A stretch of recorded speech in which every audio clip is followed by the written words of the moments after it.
Bonsoir, bonsoir, peuple de Dieu.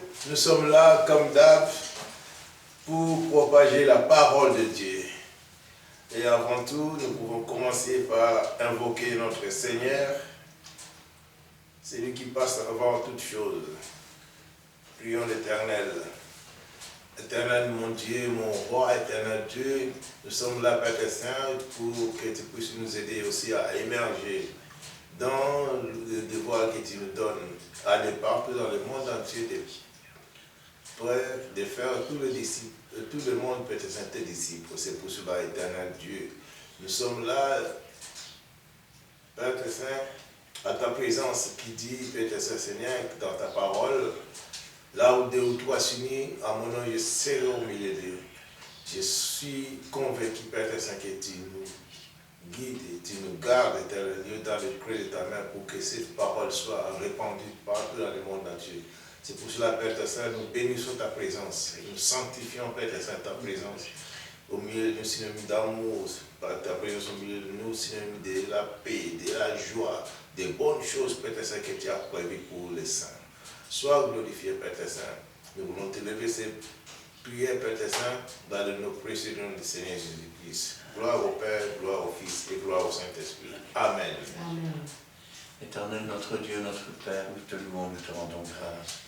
Dans le beau et puissant nom de Jésus-Christ, notre Sauveur, nous voulons encore ce soir te remercier, Seigneur, parce que tu fais de nous des instruments pour propager ta parole, Seigneur. Ta parole qui est la vérité, la vie, une lumière sur notre sentier. Et seule la révélation de tes paroles éclaire. C'est pourquoi, Seigneur, nous te demandons que cette parole ne retourne pas à toi sans avoir fait ce que toi tu as préparé déjà avant la fondation du monde. Et que toute la gloire t'en revienne. Gloire au Père, gloire au Fils et gloire au Saint-Esprit. Amen. Amen. Oui, Père éternel, sois loué, sois béni, sois glorifié, mon Dieu. Merci, Seigneur, pour ce privilège que tu nous apportes encore aujourd'hui, d'être là, en ta présence, Seigneur, pour entendre ta parole. Et merci, Seigneur, car tu vas donner à chacun la révélation de tes paroles, qui est vraie par ton Saint-Esprit. Merci, Seigneur, car tu es tout pour nous. Guide-nous, Seigneur, par ta puissance, Seigneur, par ton autorité. Et donne à chacun la sagesse, l'amour et l'intelligence, mais surtout le discernement, afin de comprendre ta parole qui est vraie, qui est une lampe sur notre sentier, car ta parole est tout, elle est pure, Seigneur. Guide-nous, Seigneur, ce soir, et donne à chacun, Seigneur, de comprendre ta parole, mais surtout de la méditer et la mettre en pratique. Interviens aussi pour tout un chacun qui vont regarder et écouter cette parole, travaille leur cœur afin qu'eux aussi puissent entendre ta parole, la comprendre et la mettre en pratique. Gloire, honneur, puissance soit rendue dans le beau nom de Jésus-Christ. Amen. Amen. Amen. Voilà, gloire au Seigneur. Nous sommes là. Je vous rappelle qu'il y a des vidéos qui sont déjà sur la ligne, sur YouTube. Connaissez l'adresse. Christian Delso, D-E-L-S-A-U-X. Et sur place, nous sommes à Péniel. Venez, ne serez pas dessus. À Péniel, c'est une église évangélique pentecôte, des protestants de Péniel. Donc voilà, Péniel, à Montigny-sur-Sambre, la rue Paul Janson, numéro 55. Donc venez, vous ne serez pas dessus. Un seul but que nous avons, c'est propager la parole de Dieu. Ainsi que nous épuisons tout dans la Bible. Nous sommes trop bibliques, je vous avertis. Vous ne serez pas dessus. Donc voilà, venez-y nombreux. On va partager les repas du Seigneur ensemble. Voilà. Aujourd'hui, on a un sujet très important aussi. Nous allons voir la tentation. La tentation, donc nous pouvons laisser la place à notre pasteur Christian Delso de nous parler de la tentation. Pasteur. Alors, la tentation, c'est quand on est tenté, c'est-à-dire quand on est attiré. Alors, pour être attiré ou pour avoir une tentation, il faut bien sûr qu'il y ait aussi un tentateur. Alors, qui sont ces tentateurs? Commençons par savoir si Dieu est un tentateur. Alors pour cela, nous pouvons prendre le livre de Jacques, chapitre 1, versets 12 à 15.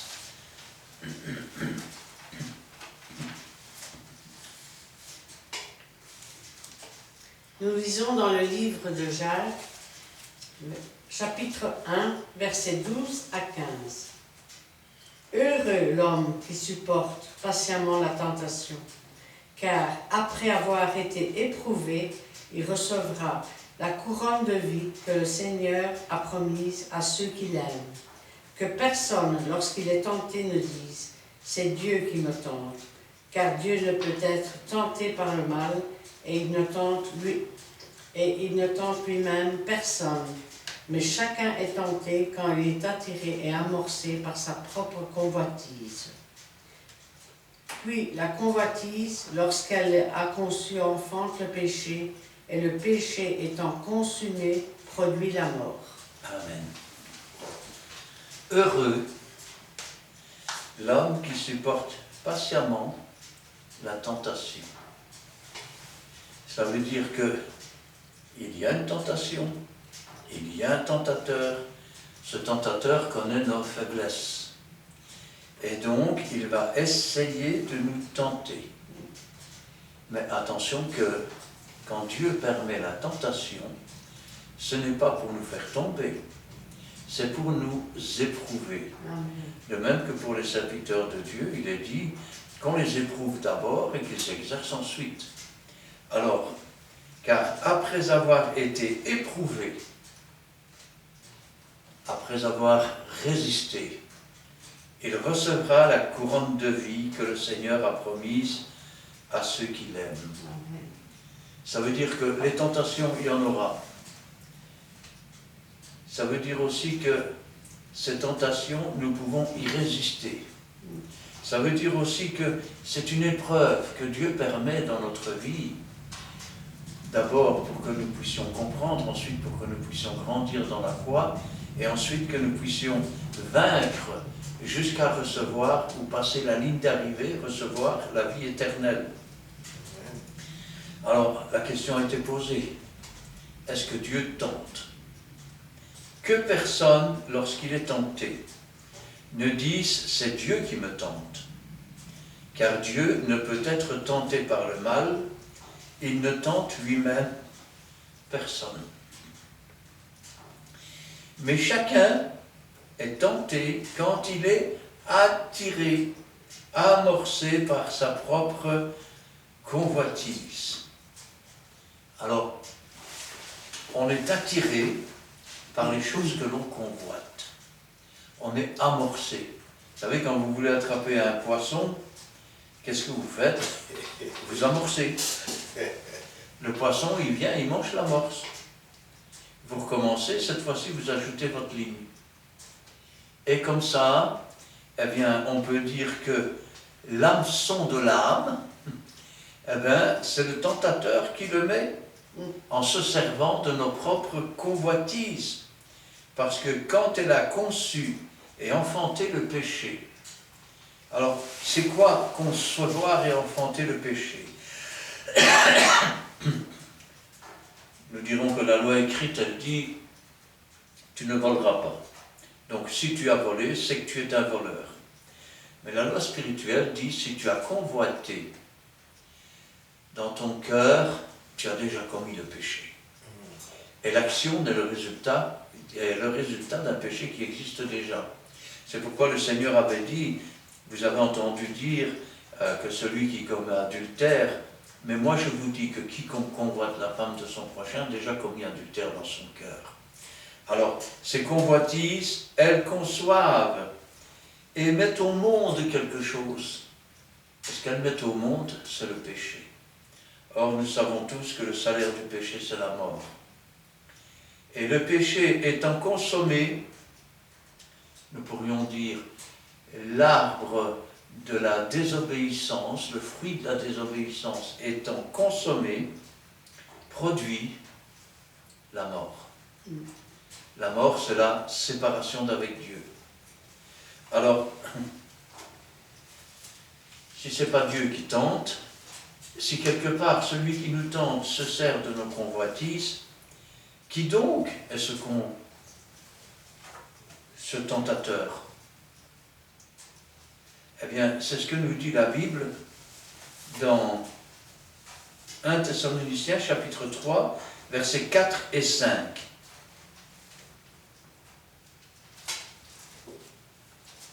Oui, nous sommes dans 1 Thessaloniciens, chapitre 3, versets 4 et 5.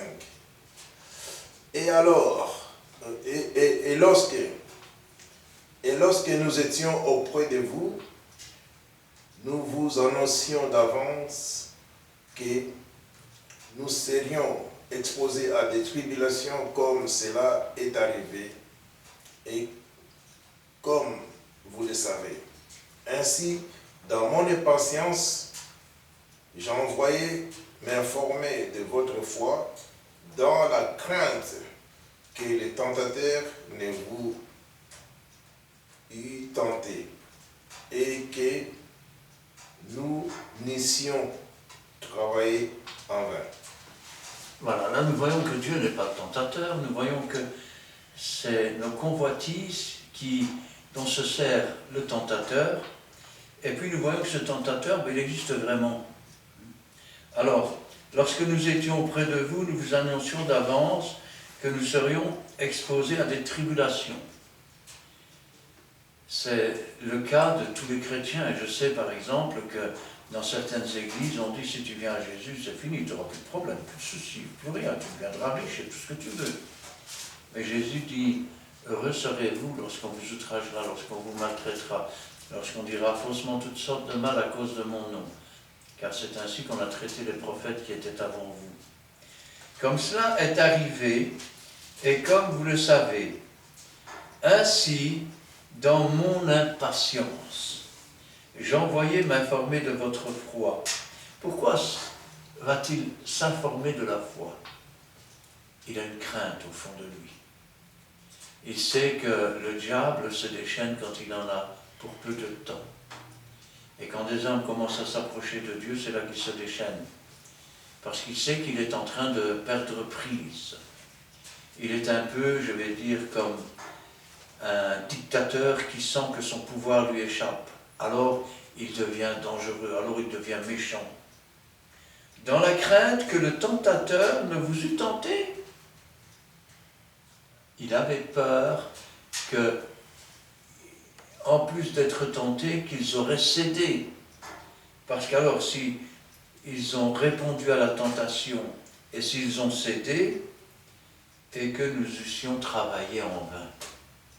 Il avait peur d'avoir travaillé, d'avoir enseigné, d'avoir, je vais dire, commencé le travail chez les Thessaloniciens, et puis de voir que par la tentation, le diable aurait réussi à détruire toute l'œuvre qu'il avait commencé à faire.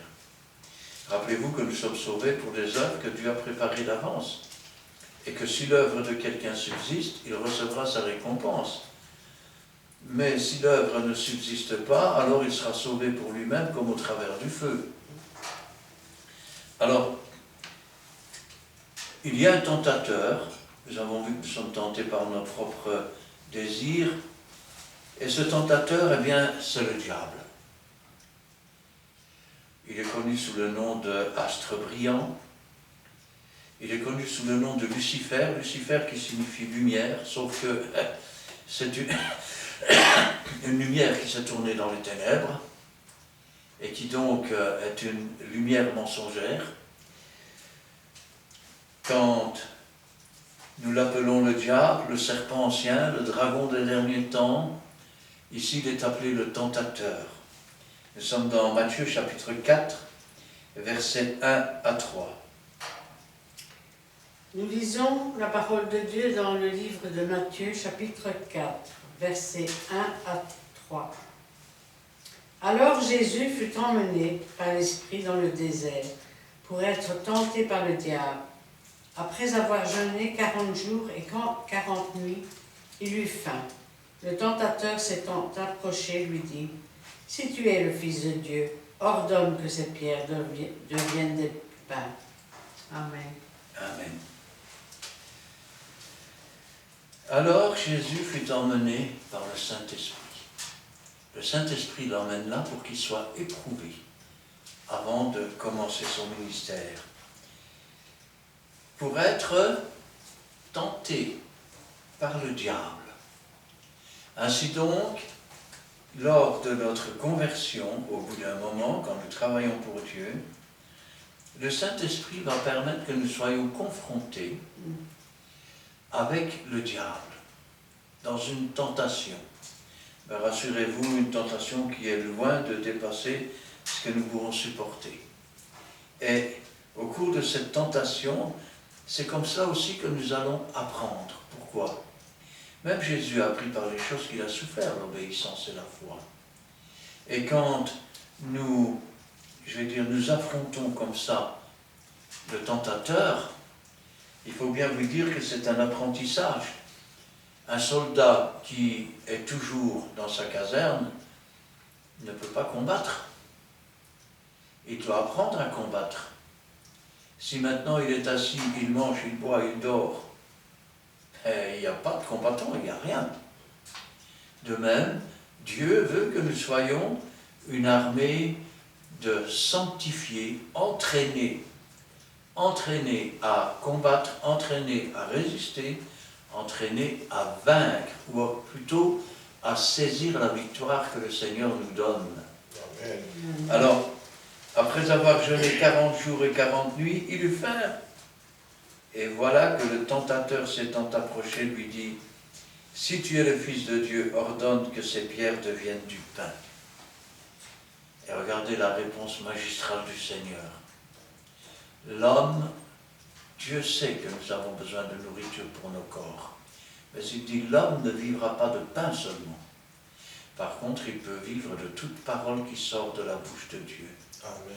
Vous savez, dans le temps, dans les milieux qui ne sont pas chrétiens, qu'est-ce qu'on disait aux jeunes qui voulaient se marier avec, alors qu'ils n'avaient pas de travail, pas de maison et encore rien du tout? On leur disait, on ne peut pas vivre d'amour et d'eau fraîche. Eh bien, je peux vous dire que dans la Bible, on vit de l'amour de Dieu et de l'eau fraîche du Saint-Esprit, qui nous conduit à nous préparer pour le grand jour des noces de l'agneau. Alors, nous pouvons continuer. Petit instant, je suis en train de regarder. Voilà. Maintenant, sachons-le, c'est que le tentateur, c'est vrai, agit, mais il est tenu par Dieu. C'est-à-dire que si vous lisez le livre de Job, vous verrez qu'il est l'accusateur des frères. Mais vous verrez aussi que Dieu lui permet. Et lui dit, d'accord, touche à ce qu'il a, mais ne touche pas à sa vie. D'accord, touche à sa santé, mais ne le fais pas mourir. Ainsi donc, Dieu permet, mais le diable, il a une chaîne, un collier, une chaîne, comme un chien. Il ne peut faire que ce que Dieu lui permet. Quand on est des enfants de Dieu, rappelez-vous toujours que quoi que Dieu lui permette de faire pour nous éprouver, pour nous aider à grandir, toute chose concourt au bien de ceux qui aiment Dieu. Amen. Car Dieu a tout préparé à l'avance. Amen. Nous sommes donc dans 1 Corinthiens, chapitre 10, versets 12 et 13. Nous lisons 1 Corinthiens chapitre 10, versets 12 à 13. Ainsi donc, que celui qui croit être debout prenne garde de tomber. Aucune tentation ne vous est survenue qui n'ait été humaine, et Dieu qui est fidèle ne permettra pas que vous soyez tentés au-delà de vos forces. Mais avec la tentation, il préparera aussi le moyen d'en sortir, afin que vous puissiez la supporter. Amen. Ainsi comme nous le voyons, que celui qui croit être debout, rappelez-vous toujours que Dieu abaisse les orgueilleux, il élève les humbles. Oh, mais moi, je suis fidèle, Tu n'es rien. D'abord, tu ne t'appartiens pas, tu appartiens à Dieu. Donc, tu es la possession de Dieu, et si tu es debout, remercie Dieu. Ainsi donc que celui qui croit être debout prenne garde de tomber. Nous devons toujours être sur nos gardes, veiller et prier, Amen. afin de ne pas succomber à la tentation. Aucune tentation ne vous est survenue qui n'ait été humaine. Ce ne sont pas des tentations, qui sont super ou qui sont extraterrestres ou on ne sait pas. Ce sont des tentations humaines. Ça veut dire qu'elles sont supportables. Et Dieu qui est fidèle, parce que Dieu, lui, est fidèle, il nous met à l'épreuve aussi pour voir si nous sommes fidèles, ne permettra pas que vous soyez tentés au-delà de vos forces. Ça veut dire que deux personnes ne seront pas tentées de la même manière. Et elles ne seront pas tentées avec la même force. Parce que Dieu veille à ce que ces tentations ne soient pas au-dessus de nos forces, ne soient pas pour nous détruire, mais au contraire. Avec la tentation, il préparera aussi le moyen d'en sortir. Alors voilà, la difficulté, la tentation est là. Que dois-je faire? Je peux pleurer et me plaindre. Seigneur, c'est trop injuste, je ne méritais pas ça. Je peux faire qu'un numéro, hein, pourquoi pas. Ou alors, je peux dire, Seigneur, tu as permis cela, montre-moi ce que tu veux m'apprendre. Plus vite je saurai ce que tu attends de moi, et plus vite je connaîtrai le moyen d'en sortir. Amen. Afin que vous puissiez la supporter. Alors, vous savez, il y a des prières qu'on ne fait pas souvent. Tenez par exemple, Dieu dit de prier pour ceux qui nous gouvernent, pour les autorités. Et peu sont ceux qui le font. Et puis, il y a une autre prière que Dieu nous demande de faire.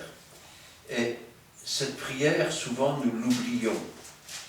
C'est celle qui consiste à être, je ne vais pas dire épargné, mais à être préparé pour la tentation.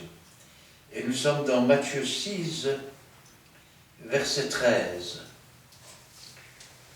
Nous lisons dans le livre de Matthieu, chapitre 6, verset 13.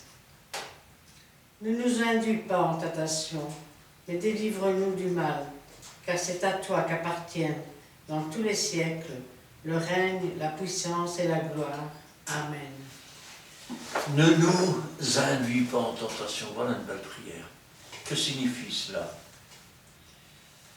Ne nous mets pas dans une situation où nous viendrions à être tentés et où nous risquerions de ne pas pouvoir résister. Ne nous mets pas dans cette situation, ne nous induis pas, ne nous fais pas entrer dans cette tentation. Ne nous induis pas en tentation, mais délivre-nous du malin. C'est un autre nom du diable. Car c'est à toi qu'appartiennent dans tous les siècles le règne. C'est lui qui règne. C'est lui qui élève, qui abaisse. C'est lui qui fait naître, qui fait mourir, qui coupe le fil de la vie. C'est lui qui appelle ou rejette. La puissance, ça veut dire que rien n'est plus, puissant que lui, plus fort que lui. Et la gloire. Et il ajoute Amen, c'est-à-dire qu'il en soit ainsi. Alors, quelle est la chose qui peut nous permettre aussi d'échapper à la tentation? Eh bien, prier, ça peut préserver de la chute. Nous sommes dans petit instant. Matthieu, chapitre 26, versets 39 et 41, à 41. Oui, nous lisons la Bible, la parole de Dieu dans le livre de Matthieu, chapitre 26, le verset 39 à 41. Puis, ayant fait quelques pas en avant, il se jeta sur sa face et priant ainsi: Mon Père, s'il est possible que cette coupe s'éloigne de moi, toutefois, non pas ce que je veux, mais ce que tu veux. Mais il vint vers les disciples, il trouva endormi, et il dit à Pierre: Vous n'avez donc pu veiller 1 heure avec moi. Veillez et priez, afin que vous ne tombiez pas dans la tentation. L'esprit est bien disposé, mais la chair est faible. Amen. Nous avons aussi un exemple double. Et Jésus sait qu'il est maintenant dans l'angoisse. Il sait, et il est attaqué de toutes parts par le diable. Et regardez ce que fait Jésus. Il se jette sur sa face et il prie. Et qu'est-ce qu'il dit? Mon Père, s'il est possible, éloigne de moi cette coupe. Mon Dieu, si c'est possible, éloigne de moi cette tentation. Éloigne de moi, Seigneur, ces choses mauvaises. Et puis il ajoute, toutefois, non pas ce que je veux, mais ce que tu veux. Toutefois, Seigneur, que ta volonté soit faite. Vous savez que même parfois quand on prie pour une guérison, dans la prière, nous pouvons le dire aussi, Seigneur, nous n'avons pas d'ordre à te donner, mais nous savons que tu aimes à nous entendre, que tu aimes à nous exaucer. Aussi, Seigneur, que ta volonté soit faite. Et là, non pas toutefois ce que je veux, mais ce que toi tu veux. Amen. Et puis, il revient vers ses disciples, et là le contraste est grand. Parce que ils se sont endormis. Et souvent, quand on cesse de prier, c'est là que le tentateur arrive sur la pointe des pieds. Quand on cesse de veiller, ici il dira « veillez et priez ». Vous n'avez donc pas pu veiller 1 heure avec moi, veillez et priez. Pourquoi ils doivent veiller et prier? Pour ne pas succomber à la tentation. La tentation est là, que vas-tu faire? Tu as 2 solutions. La première, c'est se focaliser sur la tentation. Et là, le diable va y mettre son grain de sel. Et cette tentation va alors être de plus fort en plus fort, en plus fort, en plus fort. Ou alors, Seigneur, ôte de moi cette tentation. Toutefois, pas ce que je veux, mais ce que tu veux. Rappelez-vous toujours que devant la louange, l'ennemi s'enfuit. Amen. Eh oui. Veillez et priez afin que vous ne succombiez pas dans la tentation. L'esprit est bien disposé. Nous pourrions parler de 2 esprits. Le Saint-Esprit est bien disposé envers nous. Et nous, notre esprit, il est bien disposé, nous avons l'envie de servir Dieu. Mais nous avons un ennemi. Et notre ennemi, c'est notre chair. C'est souvent la chair qui convoite, c'est souvent la chair qui a des désirs contraires à ceux de Dieu. C'est pourquoi il est dit que celui qui marche selon la chair est inimitié contre Dieu. Et celui qui marche selon l'Esprit ne pêche pas. Nous avons un ami, le Saint-Esprit, qui nous conduit dans la vérité. Et nous ne devons pas nous fier à ce que notre chair désire. Parce que nous ne savons pas nous-mêmes ce qui est bon pour nous. Voilà encore une prière pour ne pas tomber en tentation. Seigneur, montre-moi ce qui est bon pour moi. Et ne me laisse pas, je vais dire, me détourner pour des choses qui ne sont pas bonnes. Alors,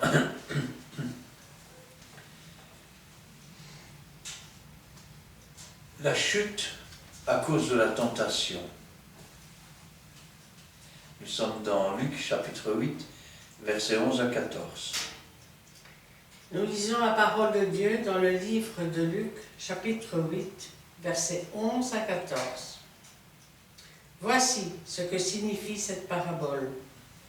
La semence, c'est la parole de Dieu. Ceux qui sont le long du chemin, ce sont ceux qui entendent.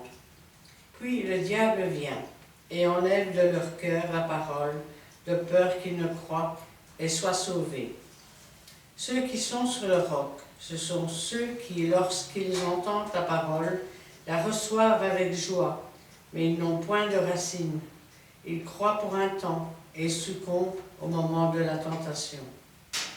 Ce qui est tombé parmi les épines, ce sont ceux qui, ayant entendu la parole, s'en vont et la laissent étouffée par les soucis, les richesses et les plaisirs de la vie, et ils ne portent point de fruits qui viennent à maturité. Amen. Voici ce que signifie cette parabole. La semence, c'est la parole de Dieu. Et puis, ceux qui sont le long du chemin. Alors, remarquez bien ceci.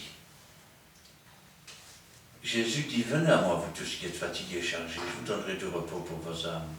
Mais il dit aussi, je suis le chemin, la vérité et la vie. Suivre Jésus, c'est entrer dans le chemin et être sur le chemin. Pas le long du chemin. Quand vous êtes le long du chemin, le chemin est là et vous êtes à côté.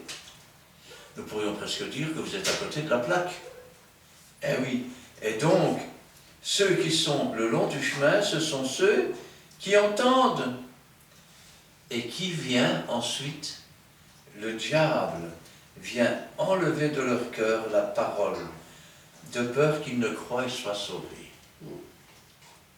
Alors, si le Seigneur vous appelle, entrez dans le chemin. Ne restez pas le long du chemin. Ou, si vous préférez, ne restez pas au bord du chemin. Parce que si vous restez au bord et que vous attendiez de voir ce qui se passe, dites-vous bien que même un paysan, s'il commence à regarder le ciel avant de semer, eh bien, il n'est pas prêt de semer. Parce que on ne sait jamais ce qui peut arriver. Et à un moment donné, il faut savoir prendre des décisions. Et à un moment donné, il faut savoir, je vais dire, se jeter dans la bataille. Et se jeter dans la bataille, c'est pas rester au bord du chemin, c'est entrer dans le chemin de la vérité et de la vie. Amen. Si vous ne le faites pas, c'est le diable qui viendra enlever tout ce que le Seigneur aura voulu mettre dans vos cœurs. Ceux qui sont sur le roc, ce sont ceux qui, lorsqu'ils entendent la parole, la reçoivent avec joie, mais ils n'ont point de racines. Ils croient pour un temps et ils succombent au moment de la tentation. Alors c'est quoi?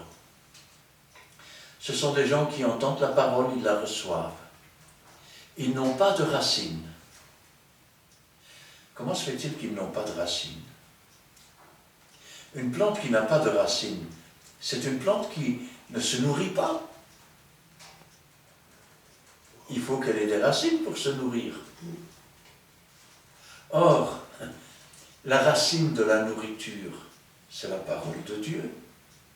Tout a été fait par elle, rien de ce qui a été fait n'a été fait sans elle.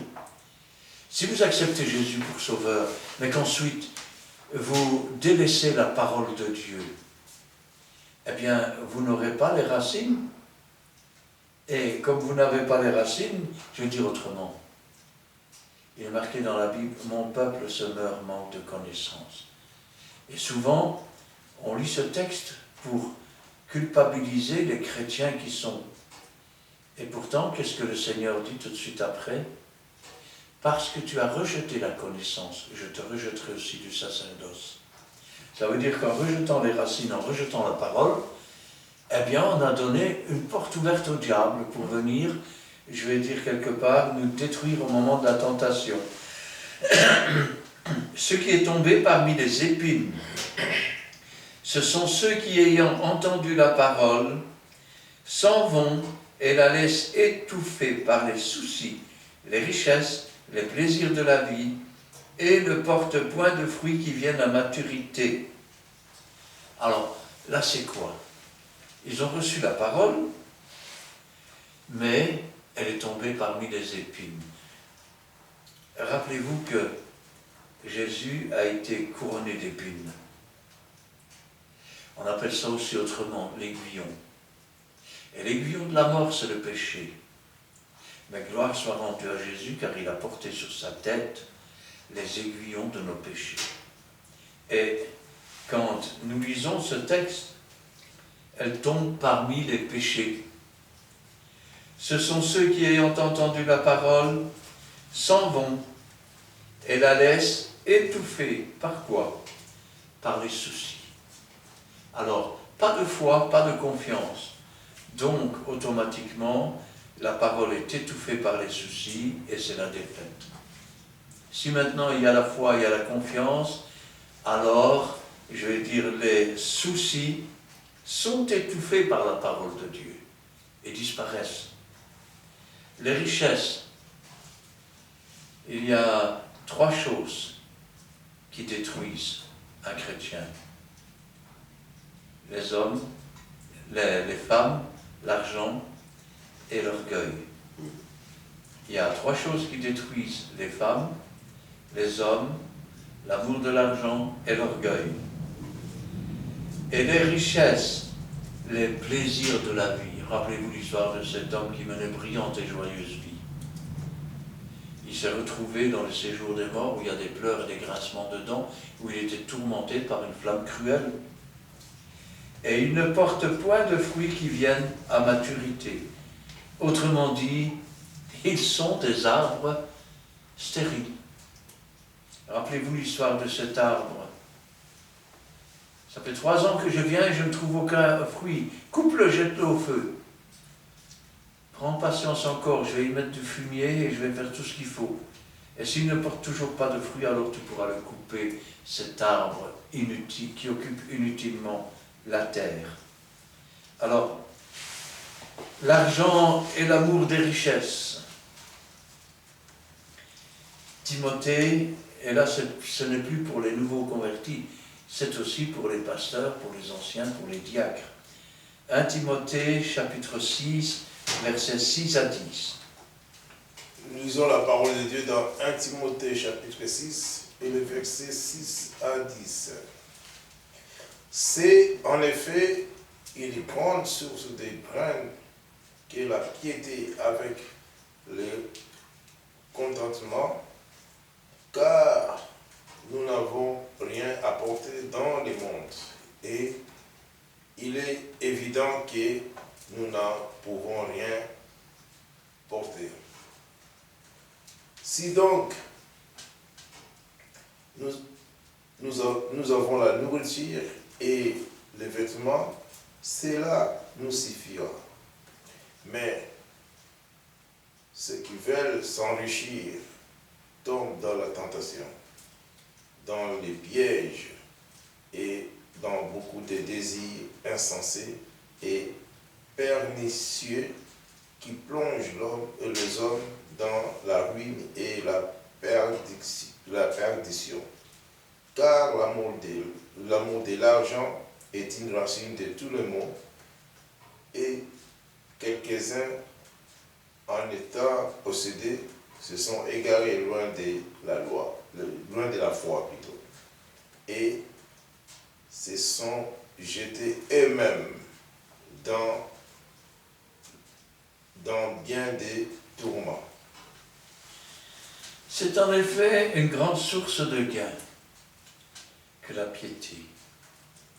Être pieux, c'est le contraire que de céder à la tentation.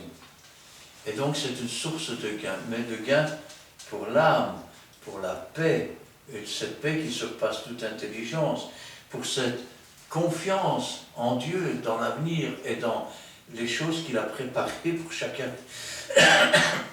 de nous. C'est ainsi que l'apôtre Paul pouvait dire que je vive ou que je meure, j'appartiens au Seigneur. Si je vis pour Jésus. Si je meurs, je vais près de Jésus.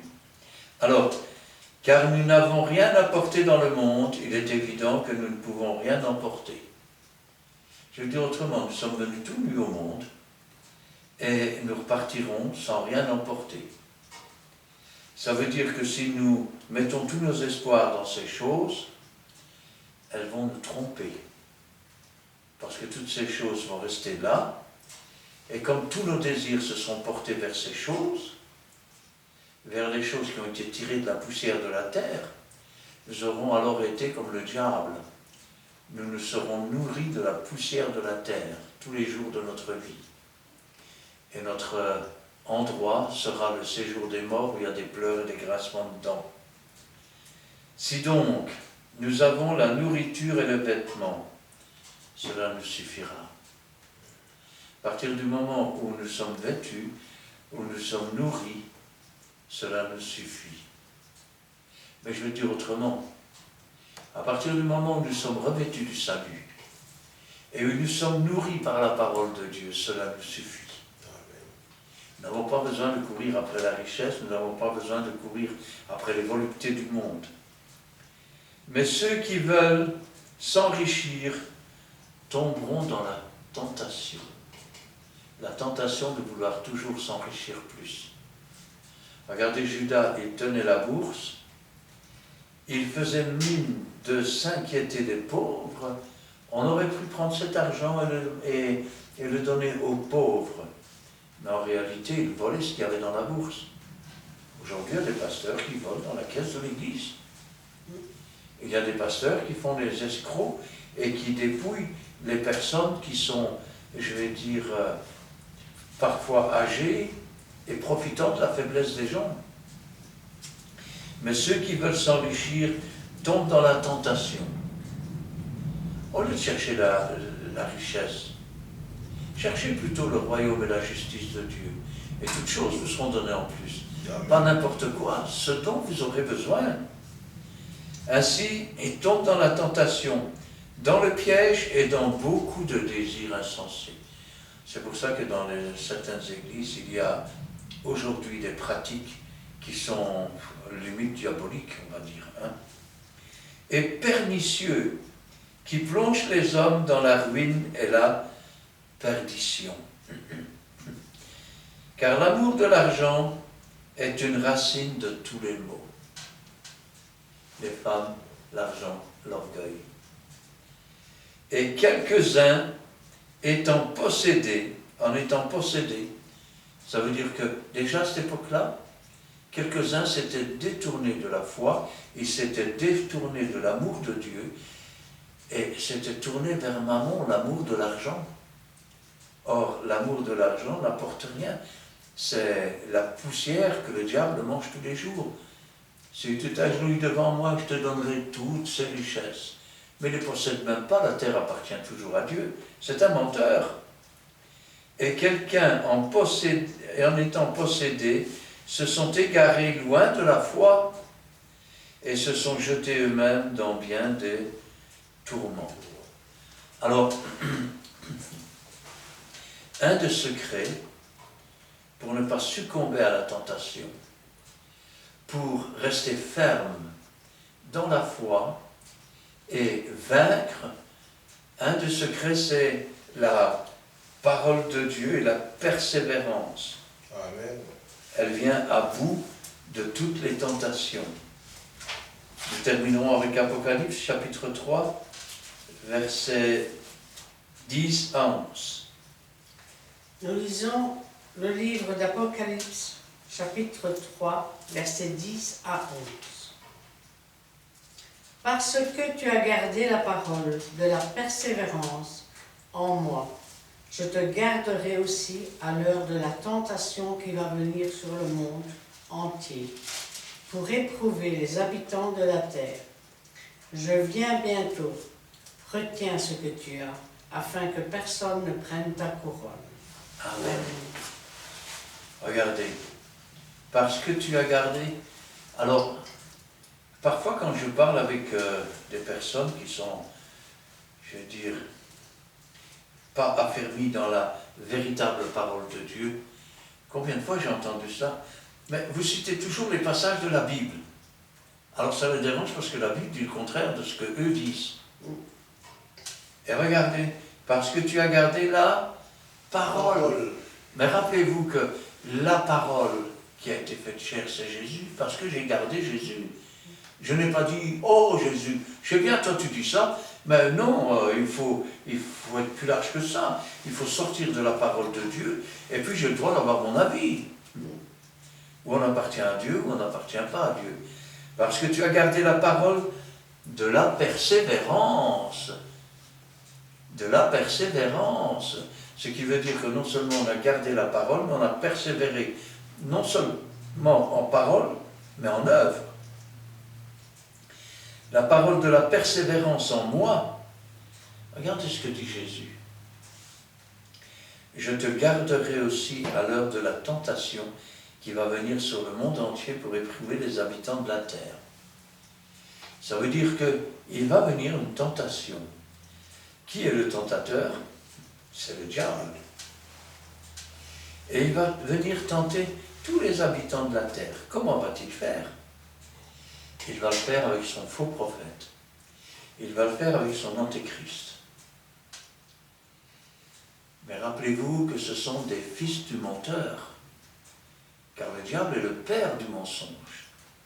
Et que donc, si vous ne connaissez pas la parole, si vous ne persévérez pas dans la parole, alors, à l'heure de cette tentation, vous succomberez, parce que vous croirez dans ces mensonges. Mais si vous persévérez dans la parole de Dieu, selon l'Esprit de Dieu, parce que n'oubliez jamais que la lettre tue, seul l'Esprit vivifie. Si vous persévérez dans l'Esprit de la parole de Dieu, et dans la persévérance en Jésus-Christ, quand cette tentation viendra, c'est le Seigneur lui-même qui va vous épargner.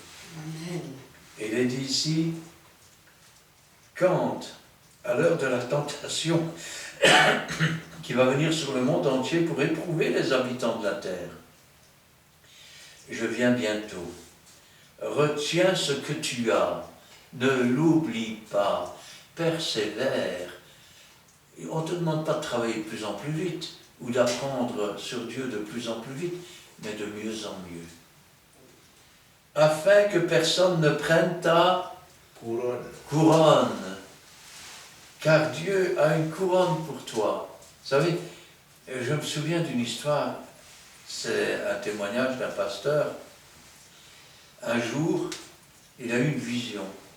Et dans cette vision, il était arrivé, et il y avait un endroit, et puis il y avait un trône, et il y avait Jésus sur le trône. Et puis il y avait deux petites vieilles sœurs qui étaient là. Alors il était content de revoir ses sœurs, il s'approchait. Et pendant qu'il s'approchait, il se disait, ça fait 40 ans que je sers le Seigneur. Ils sont magnifiques, ces couronnes. Je suis sûr maintenant que je vais recevoir la couronne. Et avant qu'il ne soit arrivé auprès du trône, le Seigneur a pris la première couronne, il l'a mis sur la tête de la vieille. Il a pris la deuxième couronne, il l'a mis sur la tête de l'autre vieille. Alors, il s'est insurgé. Il a dit, mais Seigneur, je ne comprends pas. Les deux petites vieilles, elles étaient dans le fond, elles ne faisaient rien du tout. Et moi, ça fait 40 ans que je te sers. Et tu leur donnes la couronne à elles? Et le Seigneur lui a répondu, si ces petites vieilles n'avaient pas prié pour toi, tu ne serais pas resté debout. Ainsi, Dieu connaît les cœurs. Dieu connaît la prière de la persévérance. Il connaît ceux qui suivent sa parole.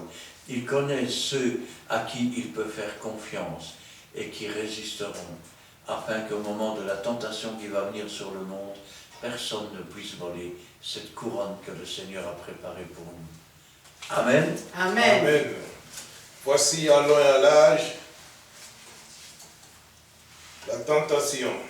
Et on vous laisse de regarder, de partager aussi à ceux qui ont envie de garder cette parole, afin que personne ne vous arrache votre couronne. Retiens ce que vous avez est très précieux. Et des fois, tu retiens des choses du monde, ça ne sert à rien. Mais on vous donne aujourd'hui la parole, être prudent pour ne pas encore succomber dans la tentation.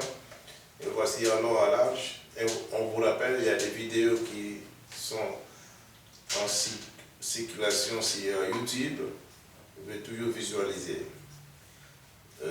Une seule adresse, c'est Christian Delso sur YouTube. Vous allez voir, il y a déjà presque des centaines de vidéos qui sont là. Parce que ça fait une année que nous sommes sur les réseaux.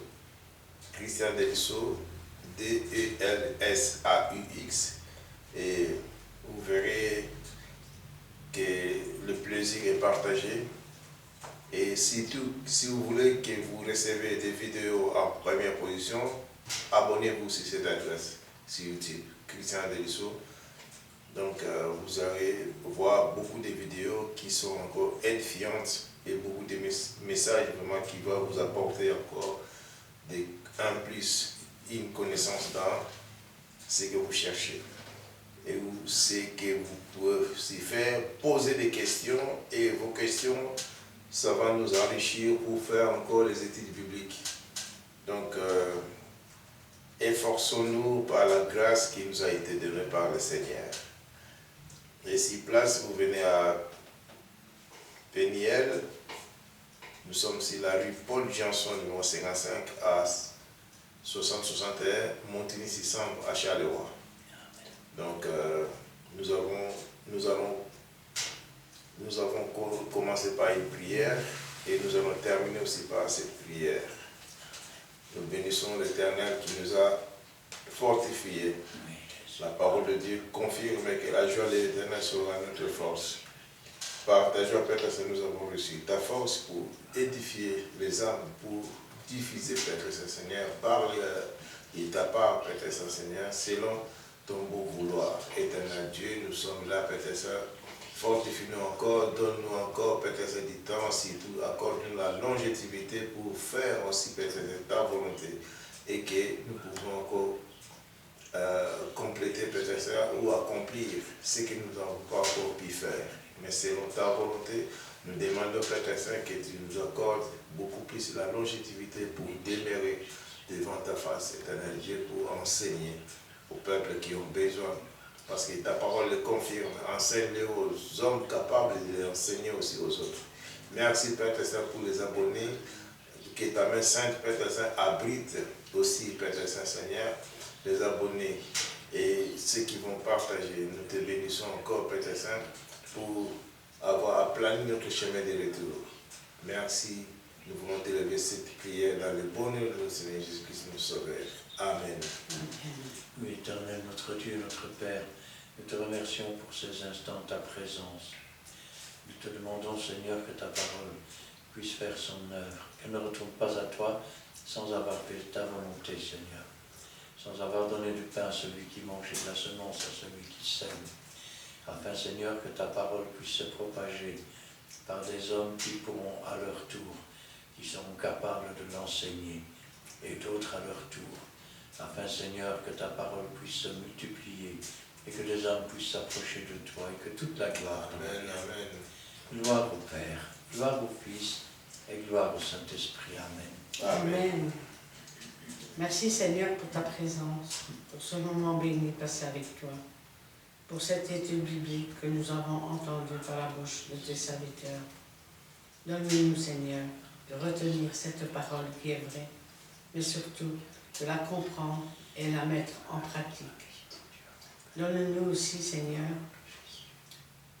d'être patients et de supporter cette tentation qui vient dans ce monde, afin qu'après être éprouvé, tu donnes à tous ceux qui t'aiment cette couronne de vie.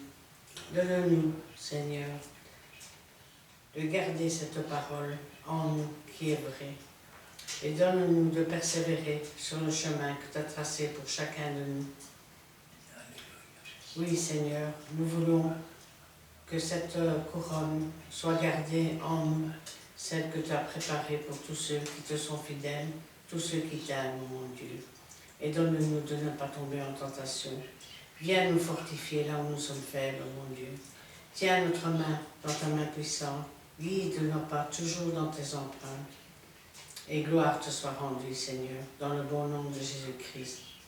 Agis dans le cœur de tout un chacun qui vont regarder et écouter cette vidéo. Travaille leur cœur afin que ta parole ne revienne pas en arrière sans avoir fait son effet, mon Dieu. Et vous qui êtes fidèles à chaque étude biblique, vous qui aimez entendre la parole de Dieu, Si cette parole a touché votre cœur, manifestez-vous, likez, mettez un commentaire et n'oubliez pas de partager en grand nombre avec vos amis, votre famille et persévérez, gardez la parole de Dieu et le Seigneur vous donnera la parole, la couronne de vie, qu'il a préparée pour vous. Gloire te soit rendue, ô mon Dieu, dans le bon nom de Jésus-Christ. Amen. Amen. Voici, on vous laisse le temps. Donc, aussi le temps appartient à Dieu lui-même. On vous laisse le temps, racheter le temps par cette vidéo, aussi les autres vidéos qui sont sur YouTube. C'est dans votre choix. Passez un bon moment en Jésus-Christ, pour Jésus-Christ et dans le Seigneur. Et quant à nous, aujourd'hui, on vous dit bye bye. Au revoir.